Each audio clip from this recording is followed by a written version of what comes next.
आपको विद्या बालन की मशहूर सस्पेंस थिएटर फिल्म कहानी तो याद ही होगी। उस फिल्म में कोलकाता पुलिस की वर्दी पहने वो यंग, सीधा साधा और मददगार कोलकाता पुलिस अफसर याद है, जो कदम कदम पर विद्या बालन की मदद करता है। जी हाँ, पर्दे पर उस बेहद लोकप्रिय और संभ्रांत किरदार को निभाने वाले कलाकार का नाम है परमव्रत चटर्जी। वही चटर्जी और उसकी अभिनेत्री मित्र स्वस्तिका मुखर्जी के खिलाफ पुलिस ने आधिकारिक तौर पर आपराधिक मुकदमा दर्ज कर लिया है। कोलकाता के गरियाहाट पुलिस थाने में वकील जॉयदीप सेन द्वारा दर्ज कराई गई एफआईआर में भारतीय न्याय संहिता की धारा 107 के तहत आपराधिक उकसावे और राज्य में हिंसा भड़काने का मामला है। इस वीडियो में हम बात करेंगे कैसे बंगाल की फिल्म इंडस्ट्री यानी टॉलीवुड, जो कभी भारतीय सिनेमा की कलात्मक बुनियाद होती थी, कैसे राजनीति में फंस कर रहे थे। नमस्कार, मैं हिमांशी, स्वागत है आप सभी का द पैम्फलेट में। दोस्तों, हम वीडियो में आगे बढ़ें उससे पहले मेरा आप सभी से एक छोटा सा निवेदन है कि आप हमारे channel the pamphlet Bangla, the pamphlet Gujarati और द पैम्फलेट ग्लोबल को भी जरूर सब्सक्राइब कर लें।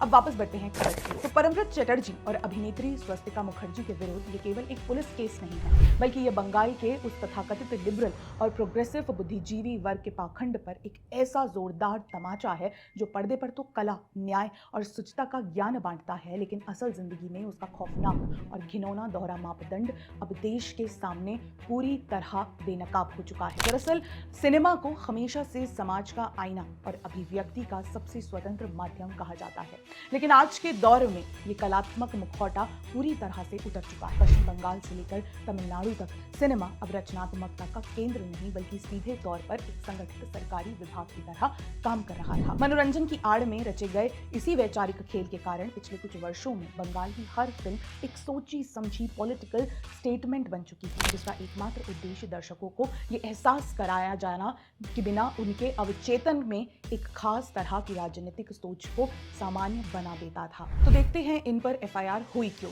2021 के विधानसभा चुनाव के नतीजों वाले दिन यानी 2 मई को जब पश्चिम बंगाल के चुनावी नतीजे सामने आ रहे थे और पूरे राज्य में एक भयानक रक्त रंजित राजनीतिक हिंसा की आड़ भड़क चुकी थी, तब इन शिक्षित और संभ्रांत कलाकारों का एक बेहद क्रूर और असंवेदनशील चेहरा सामने आया। परमव्रत चटर्जी ने अपने ऑफिशियल सोशल मीडिया हैंडल से खुलेआम ट्वीट करते हुए लिखा था कि आज के दिन वो विश्व रोगडानी यानी विश्व धुनाई दिवस घोषित किया जाना चाहिए, और इस आग में घी डालने का काम करते हुए अभिनेत्री स्वस्तिका मुखर्जी ने नीचे हंसते हुए टिप्पणी की थी, हा हा हा, बिल्कुल ऐसा ही होना चाहिए। जिस वक्त बंगाल की सड़कों पर विरोधी विचारधारा के गरीब राजनीतिक कार्यकर्ताओं को दौड़ा दौड़ा कर पीटा जा रहा था, उनके घरों को फूंका जा रहा था और बेलाघाट के भाजपा कार्यकर्ता अभिजीत सरकार जैसे लोगों की बेरहमी से हत्या की जा रही थी, ठीक उसी समय लाखों युवाओं की सोच को शेप करने वाले ये आइकन अपने वातानुकूलित कैमरों में बैठकर उस हिंसा का जश्न मना रहे थे और उसे एक बौद्धिक ड्रामा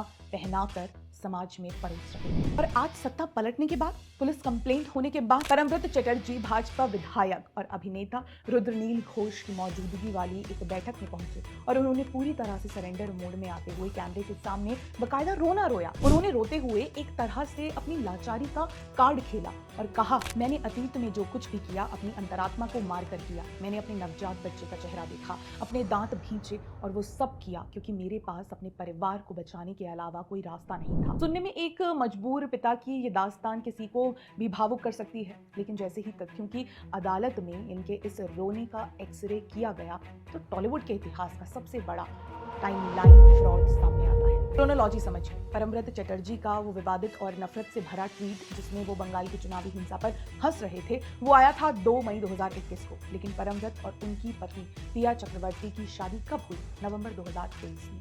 और उनके घर बेटा का जन्म कब हुआ?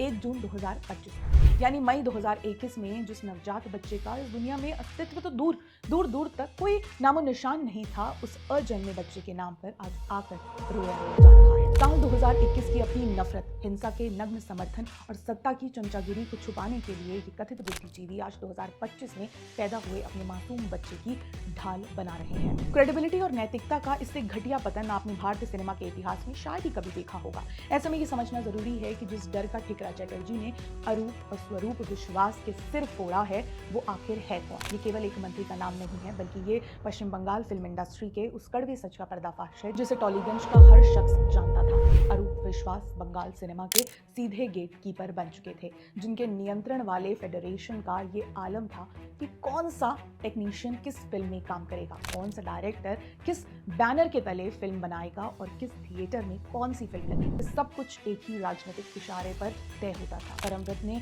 खुद स्वीकार किया कि उसकी प्रोडक्शन फिल्मों के काम को पूरी तरह ब्लॉक करने और उन्हें आर्थिक रूप से बर्बाद करने की धमकियां दी जा रही थी। सिंडिकेट राज का शिकार टॉलीवुड में बहुत ही सिस्टमैटिक तरीके से स्वतंत्र और वामपंथी झुकाव वाले कलाकारों को बनाया गया, जो कलाकार सत्ता की लाइन पर मार्च करने को तैयार नहीं थे या जिन्होंने खुलकर विरोध किया, उन्हें पूरी तरह साइडलाइन कर दिया गया। उनके थिएटर्स की बुकिंग आखिरी वक्त पर कैंसिल कर दी जाती थी और प्रोड्यूसर्स को डराया धमकाया जाता। सबसे बड़ा विरोधाभास ये है कि जो कलाकार खुद को सबसे बड़ा लिबरल और प्रोग्रेसिव कहते थे, उन्होंने इस तानाशाही के खिलाफ लड़ने के बजाय अपनी तिजोरियां और करियर बचाने के लिए खुद को इस सिंडिकेट का सबसे वफादार सिपाही बना। यहाँ सबसे बड़ा अंतर परमव्रत चटर्जी और रिमझिम मित्रा के किरदारों में साफ दिखाई देता है। परमव्रत जैसे अभिनेता जहां खुद को स्वतंत्र और रेबल दिखाने के लिए बड़े बड़े दावे करते रहे और अंदर खाने सत्ता के सबसे वफादार सिपाही बने रहे, वहीं दूसरी तरफ रिमझिम मित्रा जैसी अभिनेत्रियां भी थीं जिन्होंने इस फियर कल्चर और सिंडिकेट के सामने घुटने टेकने से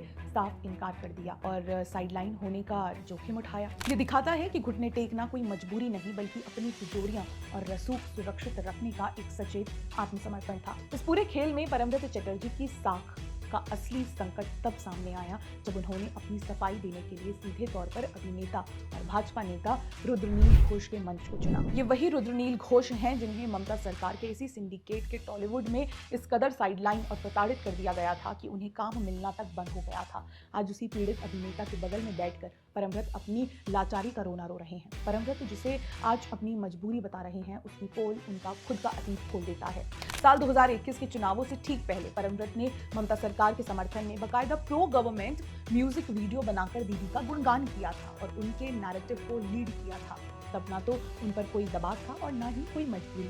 वो पूरी तरह से सत्ता के सिंडिकेट का हिस्सा बनकर मलाई चाट रहे। टॉलीवुड में करियर या रसूख का असली शॉर्टकट ही यही बन चुका था कि आप सत्ताधारी पार्टी की लाइन पर मार्च करें। साइनी घोष, जून मालिया से लेकर मिमी और नुसरत जैसी अभिनेत्रियों की पूरी खेप को सीधे राजनीतिक टिकट और सत्ता का संरक्षण मिला। सिनेमा और राजनीति के इसी घिनौने गठजोड़ का नतीजा था कि जब आरजीकर मेडिकल कॉलेज में अभ्या के साथ हुई दरिंदगी ने पूरे देश को झकझोर दिया, तब समाज के हर छोटे बड़े मुद्दे पर सोशल मीडिया पर ज्ञान बांटने वाले इन संभ्रांत कलाकारों के मुंह पर पूरी तरह ताला लग गया। अपनी ही नाक के नीचे हुई उस भयानक बर्बरता और व्यवस्था के कुप्रबंधन पर एक शब्द न बोलना ये साबित करता है कि इनका प्रोग्रेसिव होना सिर्फ पर्दे तक सीमित था। कड़वा सच यही है कि साल 2021 की चुनावी हिंसा और उससे पहले के म्यूजिक वीडियो के वक्त इनका कोई बच्चा पैदा नहीं हुआ था।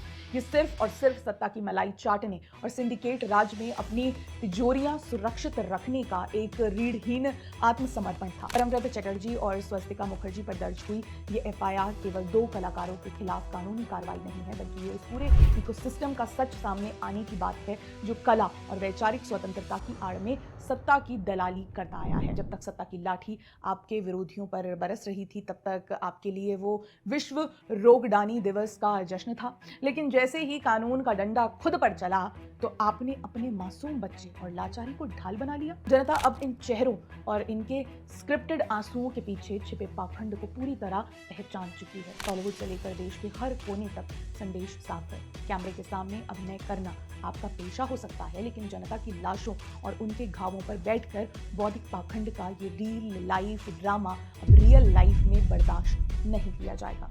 बहुत बहुत धन्यवाद।